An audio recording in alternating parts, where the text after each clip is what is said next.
Good evening.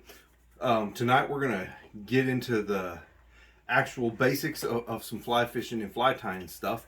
A lot of people are like, well, fly tying's not for me, and fly tiers and fly fishermen are rude yuppies and blah blah blah. So what I'm going to start off with tonight is some very basic stuff that a lot of traditional fly tiers are going to shun me on. Here in Oklahoma, a buddy of mine introduced me to something we called a mop fly a year ago.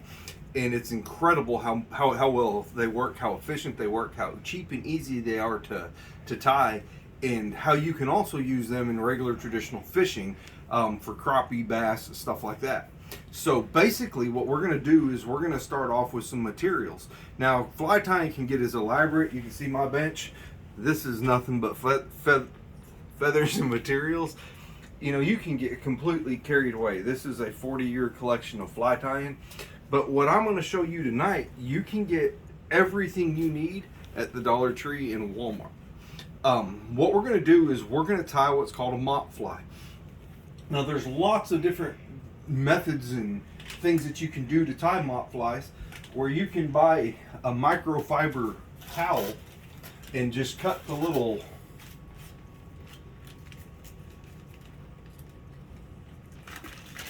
pieces off of it. And that's how they come up with the term mop fly, is they're just the little stringy pieces off of the mop. All that microfiber piece is actually chenille. So you can go to the Dollar Tree, I actually found, and you can buy chenille for $1 for a roll that you could probably, there's 65 yards and you can do 30 a yard, so you can 900. So basically you can get 1,000 of these flies tied for $1 in materials and a simple little jig head. Now you can make a jig head by tying some beads onto a hook, or you can use a pre-made one. You can use chain eyes. So say you don't have a hook like that, you can buy chain eyes, or if your wife isn't paying attention, get your pair of dikes and cut off a couple links off your ceiling fan, and you have your chain eyes. Or you can go Walmart, Academy, anywhere, buy a traditional jig head. Now you can see how big them are. That's something that you could use for crappie. And traditionally, you would hook a rubber worm like this underneath there to fish with crappie. I'm going to show you a couple things and explain why I feel what I'm doing is better. I truly believe that with a fly rod I can outfish 99% of the people around with whatever they're fishing with. Not only that, I can multi-species outfish them. I can carry a bag and I can have 2 reel and rod combos, and in that bag I can carry everything I need to fish anywhere in the world. So here's the traditional rubber worm that you would put underneath a jig head or a road runner, something like that for traditional crappie fishing or bass fishing. So I've got me a little jar of water right here, and you can see, you can jig it up and down, and you can kind of see the movement. Now there's some movement, and the fish are going to be caught onto that. Let me get my mop out of the way. But the fish are they're going to see that little movement, and that's what's going to trigger them. But now look at this. We can take this and look at how much more movement you get with a traditional mop fly, or a mop fly, versus the traditional way. Not only that, say you aren't a fly fisherman, you can take this and you can spray it down with some kind of scent, or you can spray this down with scent like they do. Now you can see the way the water is repelling right off of this when I put it on there. I mean, the water's just repelling right off. Well, oil, anything's going to do that. These are either silicone based or petroleum based, so they don't absorb the water as much. Now this, it's just soaking wet. I mean, I can string it and string the water out. So say you want to take a carrying agent or a carrier to spray some kind of an agent down for scent, these things are going to hold the smell way better. So these, a lot of traditional fly fishermen are just going to choke on themselves when they see that I'm doing this, because they don't believe they're effective and it's not fly tying and blah blah blah. Well, I like to catch fish, and I also like to be able to catch fish with things I can source locally. I live in the very southwest corner of Oklahoma. I grew up in Golden, Colorado, and fly fishing was the biggest thing in the world for me, but it was all yuppie fishermen, and you were shunned if you didn't have the finest this and that. And now I have some high dollar custom made fishing rods, but with what I'm showing you, you can get a basic combo fishing rod, learn what you're doing, you can source materials locally, and you can learn what you're doing until you build up to a collection and assortment of supplies like what I've got. So say you buy one of these and you want to tie a hook on, blah, blah, blah. What I do is I buy bulk packages of unpainted ones. And all it is a little 1/64 ounce. These that I'm tying specifically for trout. Here in Oklahoma, they stock trout in the fall of the year. So what I do is I get these and they're tied on a size 10 hook.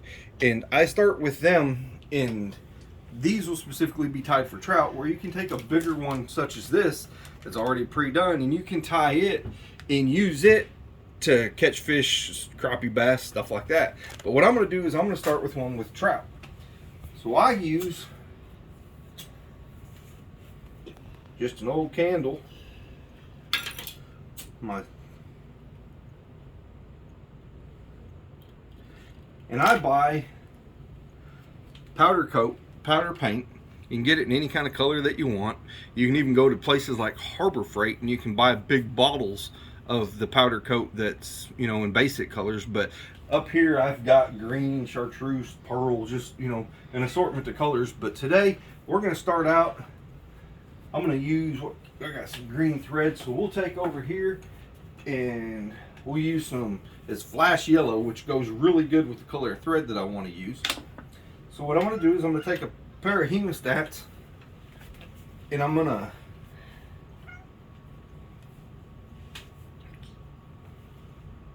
put this little hook on there. And what I'm going to do is I'm going to put it on the fire. I'm going to go 1, 2, 1, 2, dip it in the deal, shake it off. Now you can see that has got the coolest metallic looking color that you could ever see. So once I get done with that, I'll take my little bobbin needle and you just poke through the eye of the needle, or the eye of the fishing hook, I'm sorry, to where you can get your thread on it. So now you have a hole. So then it's dry, not hot, it's ready to go. Man, I'm smoking the place up. So now we're going to take and put it on our fly vise.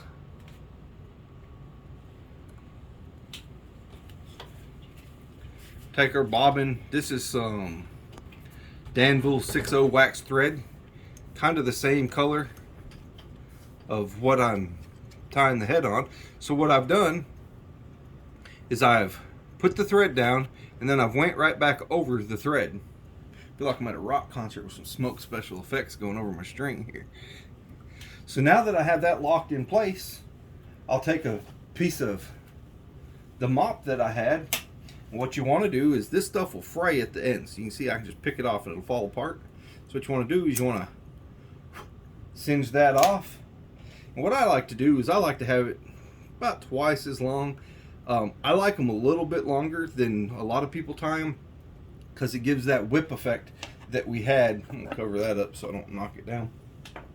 It says it does a little bit more action in the water, and if they're not catching and you're having problems and the fish are spooky, you can always cut it. If you're going to fish with these, it's good to carry a lighter in your pocket, and you always cut it down, and when you cut it down, just singe the end again. So I take the lighter, singe the end,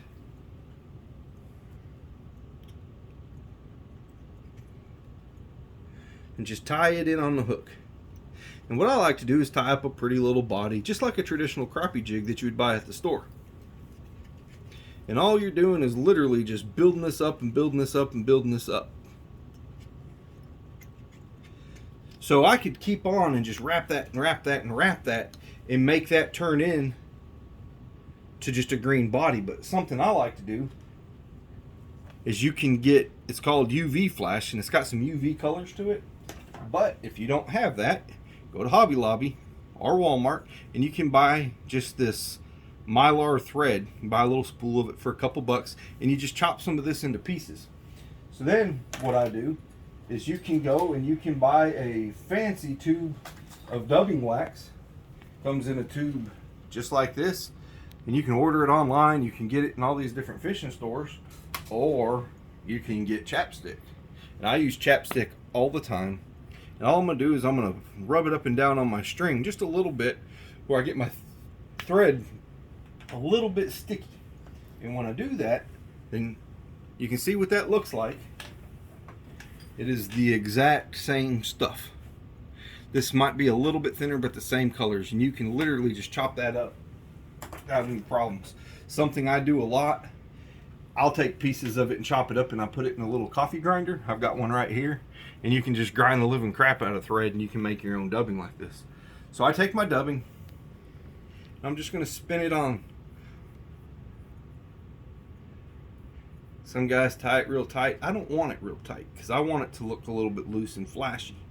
So what I do is I just tie that on the top, pick it back off the head, take my little whip finisher,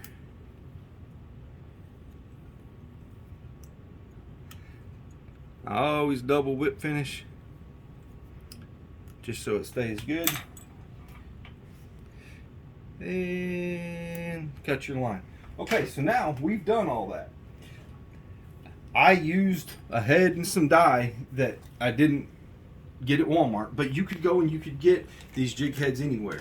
Say you don't have the means, or you're trying to get local and you can't find these products for powder coating, get some fingernail polish. I've got a big old drawer full of fingernail polish over here that's got almost every color that there is, and you can just paint the heads on these things. It's not as durable, but it's going to work, and it's going to be just fine for the time being. So what I do now is I use head cement. So for this video, what I'm going to use, it's just clear, super dry from the Dollar Tree. I'm going to pull all them fibers back and get that all over the thread. And that's going to lock that thread inside to where it can't spin free. And when that thread's locked into place like that, if the fish get over it, you're going to have no problem. I can catch multiple fish on these things, and they're not going to get tore up.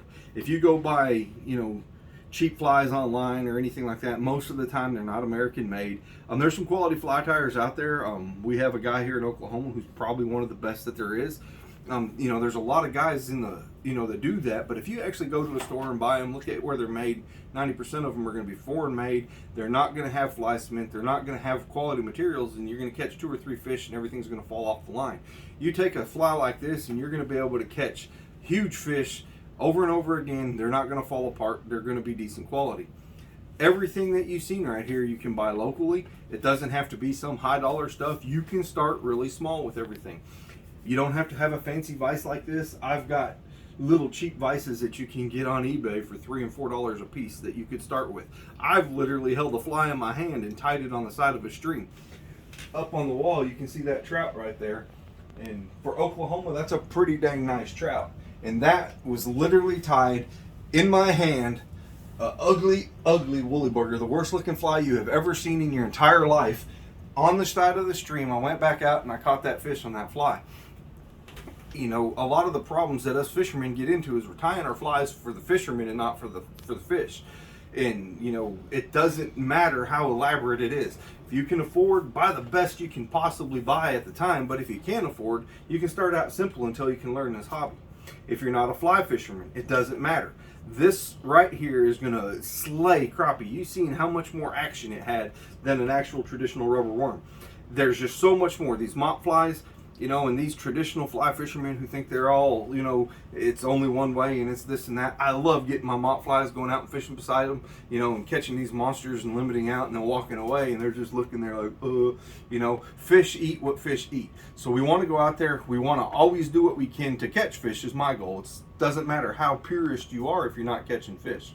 These things will catch sand bass, trout, bass, catfish. I can go out in my pond in my front yard and there's 17 species of fish out there, and I promise you in an afternoon I can catch 17 species of fish on this fly.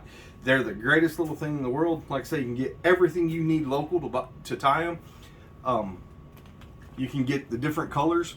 You can take a little jug, just a little Dixie cup, and if you want different colors and all you get is white, you can go get you a little cup, dump some Kool-Aid mix in it of whatever colors you want, and you can cut some of that white stuff, throw it down in there, some of the Chanel, and let it sit overnight, pull it out and rinse it off, and that will dye your colors. You can buy RIT dye like you dye clothing with, and you can dye it. you can just, the sky's the limit.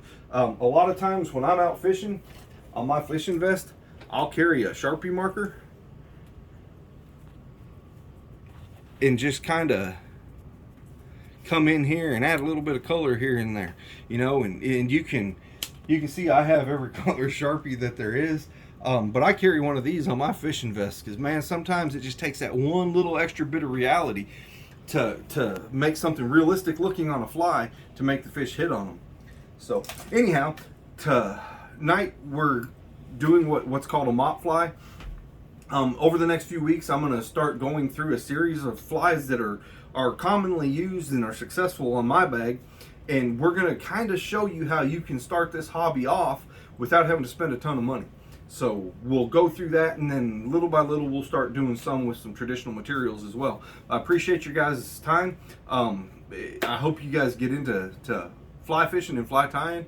It's an extremely addictive hobby, you can tell, and it's the most therapeutic thing in the world. We all love to fish, but you know, like me right now, I just had knee surgery. I've been down for a little while.